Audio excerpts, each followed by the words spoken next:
Diablo 4 Season 2 has dropped. It's now live. In this video, I'm going to give you my first impressions. I hope you'll stick around. We'll see you on the other side.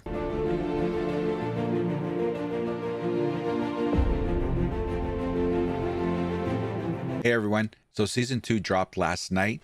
We played about 4 to 5 hours. And I have to say, after being away for 5 or 6 weeks, not playing Diablo 4 at all, it felt really fresh.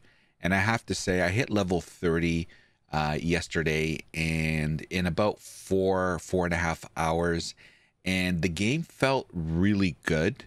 The mount is unbelievable. It's super quick. You're not getting stalled or interrupted, and it's super fast. It feels like the way it should have been. Now, I do want to say I am playing the Sorc, and I'm picking the Sorcerer as the dark horse in Season 2. No one, and please correct me if I'm wrong, because I wasn't able to find it, no one has put the Sorc as an S tier build in Season 2. Everyone is basically putting it in the A class category. But I'm calling it. I think the Sorc is going to be one of the top builds in Season 2. So I'm playing the Firewall Sorc, and I have to tell you, it feels really good. Now, the time to kill could be a little bit quicker vis-a-vis when you're fighting bosses. That's the one thing that I'm still holding out on, whether or not we're going to be able to fine-tune and improve that as we progress throughout the game. But only time will tell. But the Sorc is going to be the dark horse of Season 2. I called it. Anyway, so I was mentioning that we got to level 30. And I have to say, we got to level 30 really quick and not really doing much. And I'll explain why.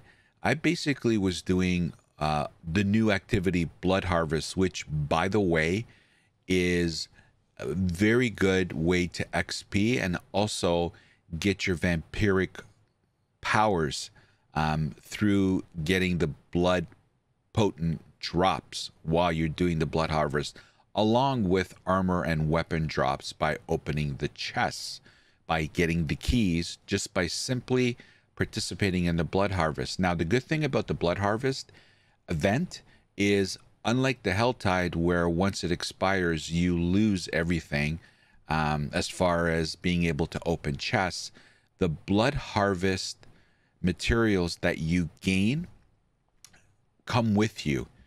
So you do not lose them. You're able to go in and out of Blood Harvests, which are always active in the overworld. The only thing that changes with Blood Harvest is it changes locations, but there's one always active in the overworld. So Blood Harvest is something that you can continuously do for hours and hours and hours if that's what you wanted to do. The other thing that I noticed is the experience that you gain in this game, the 40% improvement, you can feel it. You are not taking forever to level up. You're consistently gaining XP and gaining levels, and that feels good. It's a big difference, okay? Now, to give you an idea, in Season 1, to get to level 30, 35-ish, you probably would have already went into some of the bigger dungeons. You know how we have the one main one in every area. You would have gone in there. You already would have been doing repetitive things at a lower level. Although I say that with a grain of salt, because really the monotony of playing Diablo 4 really came into play when you hit World Tier 4 and you were doing nightmare dungeons over and over, which depended on how fast of a leveler you were. You know, that was probably in the 50-60 range or 65-ish. But in Season 2, I hit level 30 plus, And really, all I did was focus on doing the campaign, the Season of Blood campaign, therefore being able to get more vampiric powers.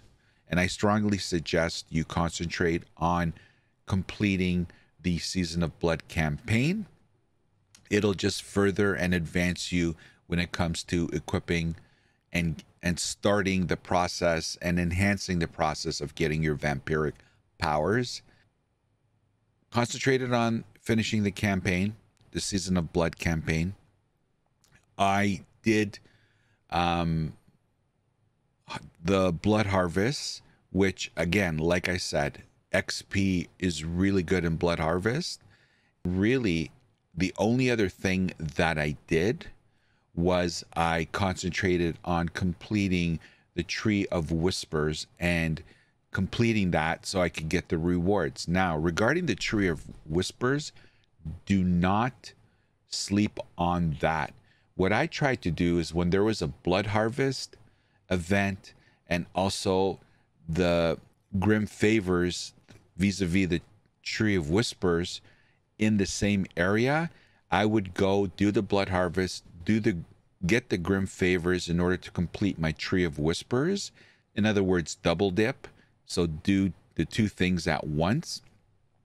And I found that very lucrative. Now, when I think I completed 4 Tree of Whispers, and every time I went to go hand in my Tree of Whispers completion, my first one was approximately 25,000 XP, and my last one was just under 100 XP. I think it was around 85,000 XP. Now, at this low level, right, like level 15 to level 30, when you're talking about 80,000 XP, that's a full level just by handing in a Tree of Whispers completion. Okay, number one. Number two, the drops on it were pretty good as well, so don't sleep on the Tree of Whispers.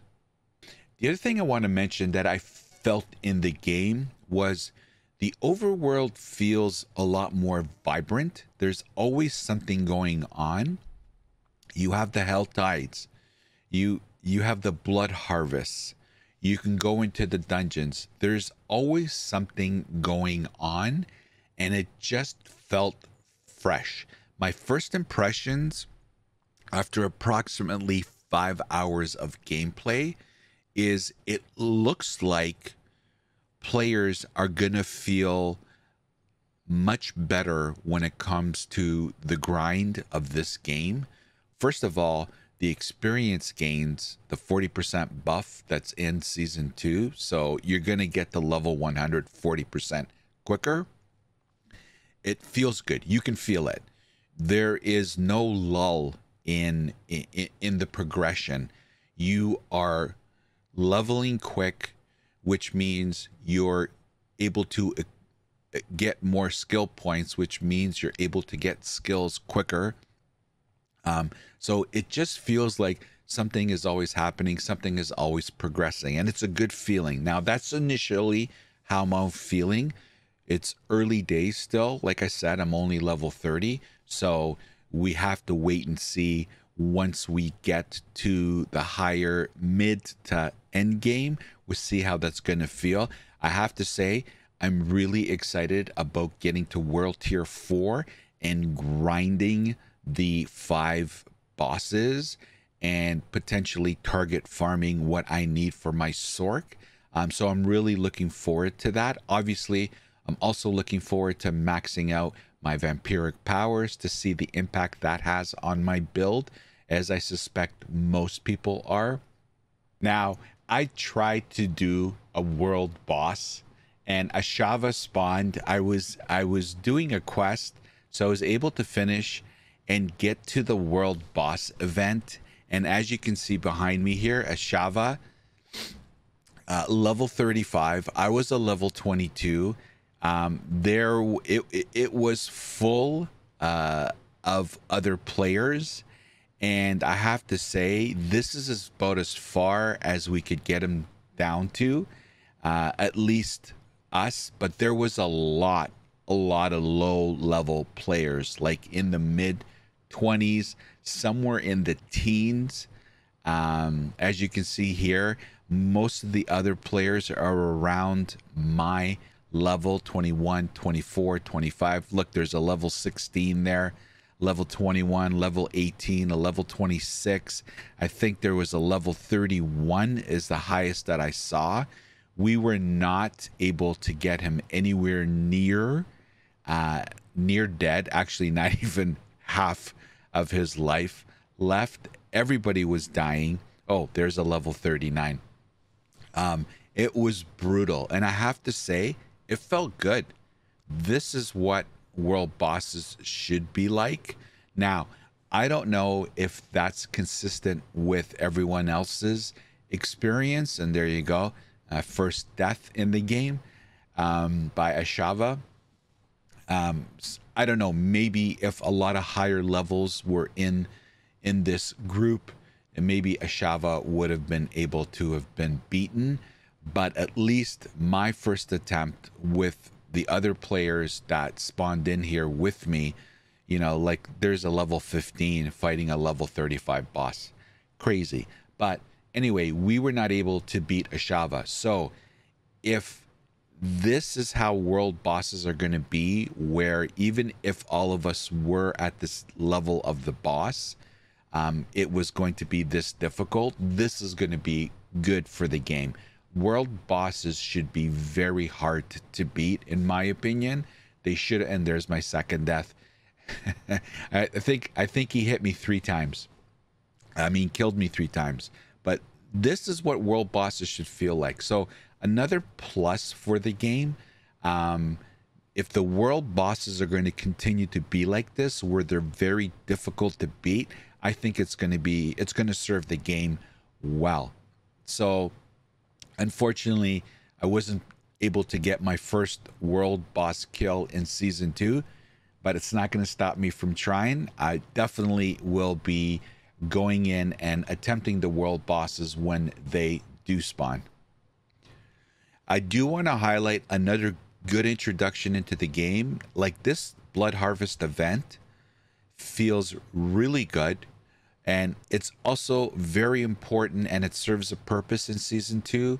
By doing Blood Harvest, remember, your XP gains in Blood Harvest are really good. You're going to notice it. Number 2, you're going to have to do them because that's where we get our blood potence drops, and that is going to help us with equipping and advancing our vampiric powers. So don't sleep on them. And then the keys you get from the Blood Harvest event are also required to open up the chests that are scattered throughout the Blood Harvest. Now, remember what I said earlier. Like, look at this find right here. Like, unbelievable. I think there was 3 or 4 legendaries there. Just crazy good. Crazy good. Now, remember, the blood potent and the keys that you get when you acquire them by doing Blood Harvest, like I said earlier, it's not like Hell Tides, where when the Blood Harvest event ends, you lose it. Those carry forward with you. You never lose them. You just keep earning more and more and more, okay? And like I said, Blood Harvests are always active in the overworld. All they do is change locations, all right? So don't sleep on Blood Harvest. All right, well, that'll do it, everyone. I have to say, so far, this game feels a little different. A lot of positives so far. Now, it's still too early to tell, but my first impressions of season 2, tremendously better than season 1. There are a lot of positive things that I've noticed so far. So again, we'll wait and see how things pan out in mid-game and end-game, but I'm really looking forward to getting to World Tier 4 and grinding some of those World Tier bosses and target farm uniques and uber uniques that my Sork will need. Now, I will have to say, I started off in World Tier 1, and then just because I was things were getting a little too easy, I did switch to World Tier 2. Now remember, if you're a veteran or you're feeling comfortable with your build, don't rest on your laurels and stay in World Tier 1.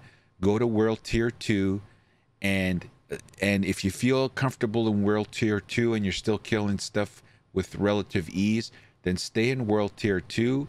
It'll serve you better with your XP gains. Obviously, we get more experience, more gold is dropped, more items are dropped when you're comparing World Tier 2 to World Tier 1. So if you can do it, do it. Nothing wrong if you want to stay in World Tier 1. I'm just saying, if you can, I would highly recommend going to World Tier 2 right away as soon as you're feeling comfortable, just because of the advancements and the advantages of what I just said. Okay? All right. That'll do it for me, guys. Right now, my initial thoughts on Diablo 4 Season 2, it's a thumbs up. It's a W. It's feeling good, looking good. It really looks good. I'll report back and we'll see how things are mid-game and late game. Anyway, thanks for watching, everybody. I hope you found this video informative. And if you can find it in your heart to like, comment, and subscribe, I would really appreciate it. All right. We'll see everyone later. See you in Sanctuary. Take care.